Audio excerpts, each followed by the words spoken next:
everyone, welcome to week 3. I hope you're having an excellent week so far. This video contains important information regarding reminders as well as a mini lecture that I've recorded for you to view as supplemental material for the reading for this week regarding academic goal exploration and the Comprehensive Articulation Agreement.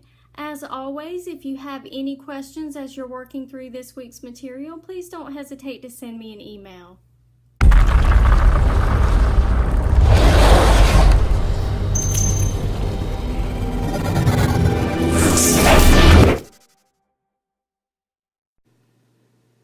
As a reminder, the career profile assignment is due by Tuesday, June 20th at 11:59 p.m., as well as your responses to the Comprehensive Articulation Agreement discussion forum posts.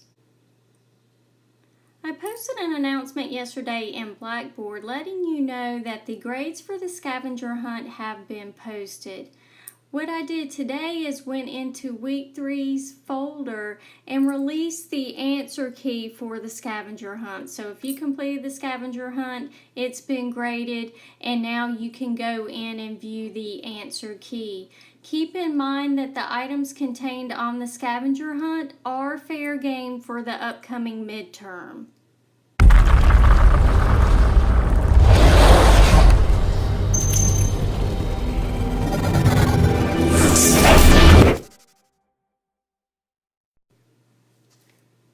In addition to using the knowledge you have learned from the self-assessments to explore career goals, you will also use it to explore academic goals.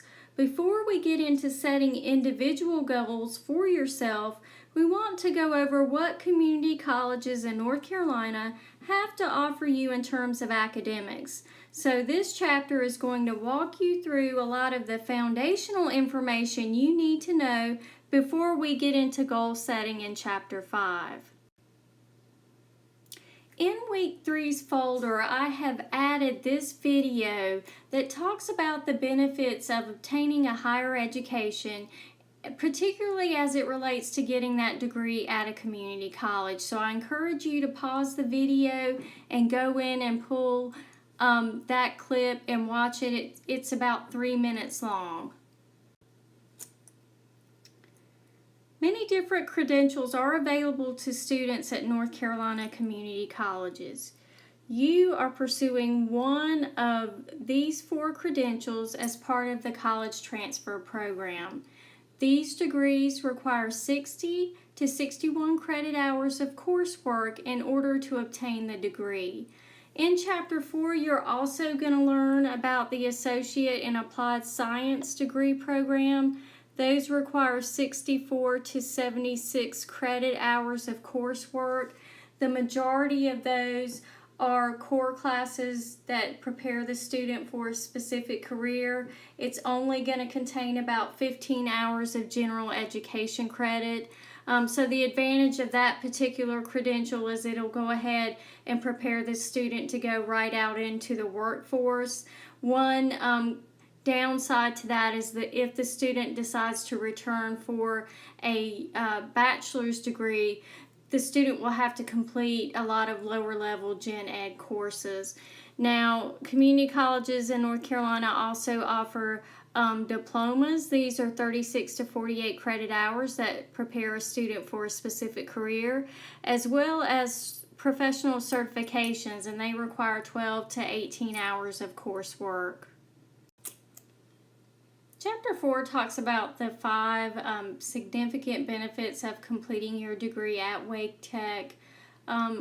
Importantly, you're getting this half of your bachelor's degree out of the way at a cheaper cost at a community college. On that note, you're getting all of the lower division gen ed credits out of the way. You'll transfer to that 4-year school as a junior, so there's some perks associated with that, such as priority registration and parking. Completing your associate's degree here at Wake Tech means that you also won't have to submit your high school records. That includes your GPA and SAT scores. And for those who are pursuing an AA and AS degree, under the Comprehensive Articulation Agreement, you can take advantage of the Transfer Assured Admissions Policy. And what this essentially means is that if you graduate with your Associate in Arts and Associate in Science degree, you meet all of the provisions under the CAA, including getting a C or above in all of your coursework. When you apply to one of the UNC system schools, if you're denied admission, you can, under the tab, be guaranteed or assured a spot at one of the other 16 UNC system schools. Now, Chapter 4 contains a lot of practical information. It's foundational information that all college students should know. So it discusses prereqs and co-requisites. The reason I'm mentioning this now, one of your assignments coming up is that you're going to have to map out your academic course plan, where you map out semester by semester all of the classes that you need to take in order to obtain your associate's degree. So you'll start that plan by listing all of your previous coursework.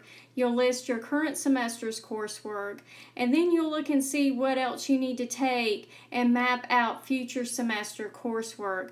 Some students get a little off track because they forget the prereqs that they need in order to get into some of their higher level courses, or they may forget to pick up a co-requisite class. So for example, at Wake Tech, if a student needs to take a foreign language and the student enrolls in Spanish 111, which is the class, the student also has to make sure to register for the co-requisite course, which is Spanish 181. That's the co-requisite lab.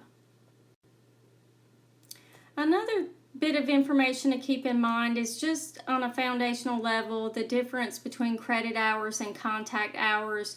What I really want you to remember is that contact hours are simply the number of hours you spend in class each week.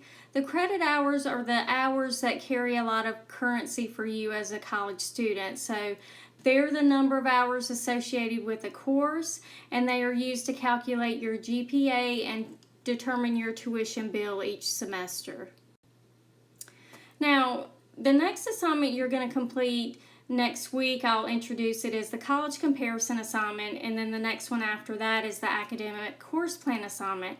So what I need you to know right now in anticipation of those assignments is what a plan of study is, because in addition to looking at your degree requirements here at Wake Tech, you're also going to take a look at graduation requirements at the four-year school and use that information to help you plan the remainder of your semesters here at Wake Tech, and we'll get into the details of that a little bit more later.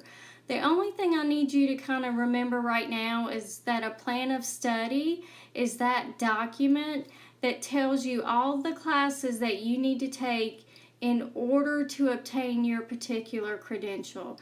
Now, when you're doing your research for the four-year schools that you want to transfer into, that document may be known as something else depending on the school, so you may need to broaden your search when you're doing that research.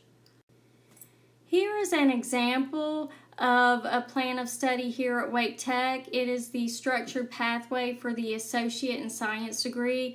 As you can see, it maps out semester by semester what courses a student needs to take in order to obtain an associate's degree.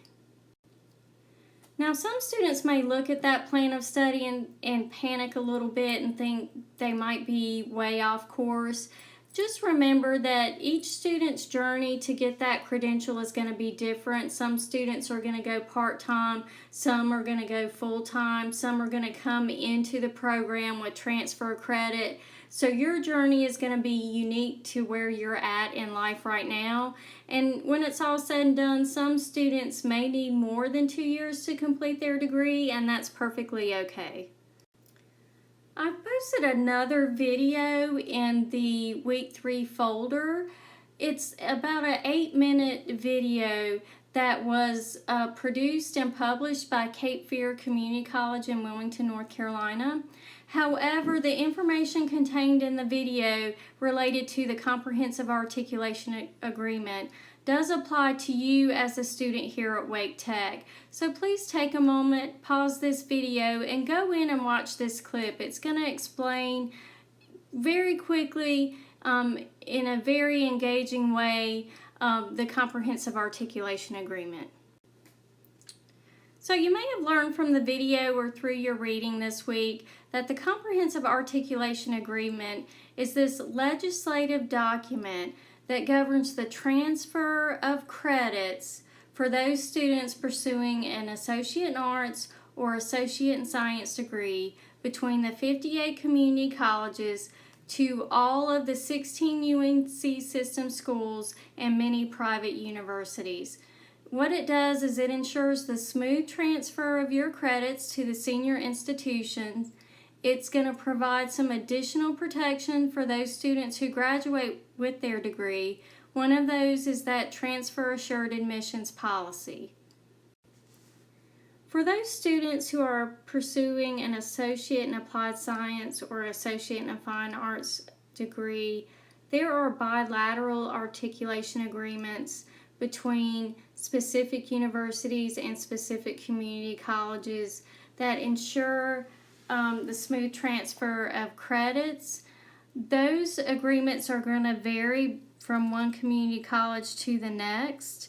I will give you an example. Here at Wake Tech, we have an agreement with North Carolina Central University that ensures the smooth transfer of students who are pursuing an AAS degree in criminal justice so that their credits transfer over smoothly, even though those courses are not part of the Comprehensive Articulation Agreement.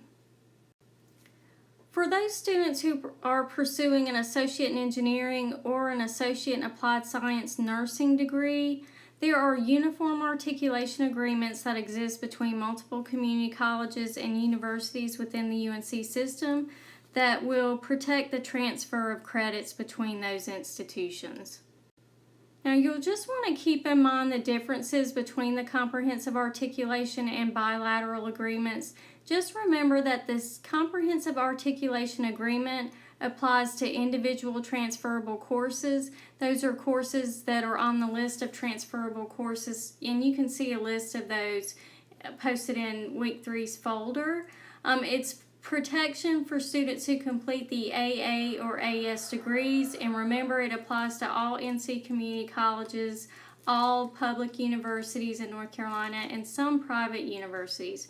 Remember, those bilateral agreements are for specific degree programs like the AAS and AFA degrees. They're not about individual courses, and they apply to specific community colleges and specific universities. When it's all said and done, the comprehensive articulation and the bilateral agreements protect community college students who plan to transfer to the four-year universities, and it all hinges on the students earning a C or better in their classes.